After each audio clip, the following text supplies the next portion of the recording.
একজন ভাইয়া আমাকে কমেন্ট করছে, ভাইয়াটার নাম হচ্ছে আমিনুল, ঠিক আছে।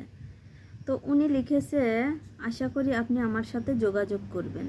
হ্যাঁ, আপনি কি আমাকে বিয়ে করতে পারেন? আমার বয়স 30। আপনি যদি আমাকে গুরুত্ব দেন তাহলে আপনি আমাকে জানাবেন প্লিজ। তারপরে লিখেছেন, আপনি কোথায় থাকেন আপু? তারপরে লিখেছেন, আপনি কি আমার সাথে যোগাযোগ করতে পারবেন? তারপরে লিখেছেন, অনেক সুন্দর আর মায়াবী।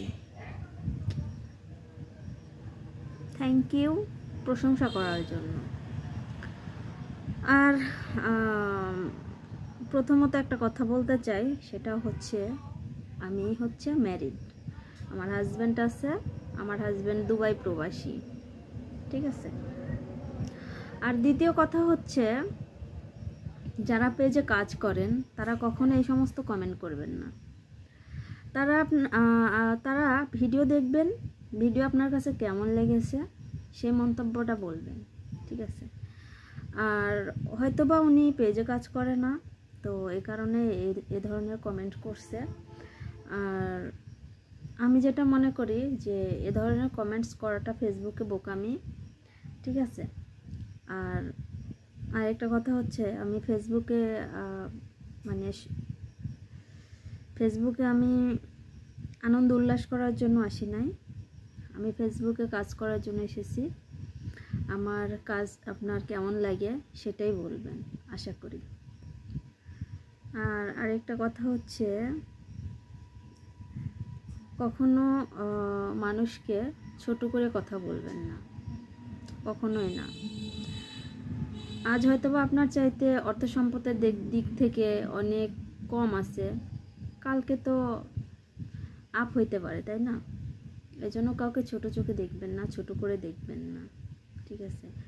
আর আমি প্রায় ভিডিওতে বলি যে আমি ম্যারিড, ঠিক আছে, আমি ম্যারিড। আমাকে এ ধরনের প্রস্তাব না দেওয়াটাই বেটার মনে করি, ঠিক আছে। আর কি বলবো ওনাকে কি বলবো, আমাদের মানসিকতার পরিবর্তনটা খুবই দরকার। হ্যাঁ, মানসিকতার পরিবর্তনটা খুবই দরকার। আপনার যদি বিয়ে করার ইচ্ছা হয়, আপনার যদি বিয়ে করার একান্তই ইচ্ছা হয়, আমাদের এদিকে কারেন্ট ঘটক আছে, ঠিক আছে। যদি বলেন তাহলে আমি কারেন্ট ঘটকের সাথে যোগাযোগ করি, আপনার জন্য মেয়ে খুঁজে দিবে, ঠিক আছে। তো ভালো থাকবেন, সুস্থ থাকবেন। আর নেক্সট টাইম এ ধরনের কমেন্টস করবেন না, প্লিজ প্লিজ ভাইয়া। আমি জানি আপনি অনেক ভদ্র ফ্যামিলির মানুষ, সো এ ধরনের কমেন্টস কখনো করবেন না, ঠিক আছে। যদি পারেন আমাকে উৎসাহিত করবেন কাজের প্রতি। তো ভালো থাকবেন, সুস্থ থাকবেন, আল্লাহ হাফেজ, টাটা।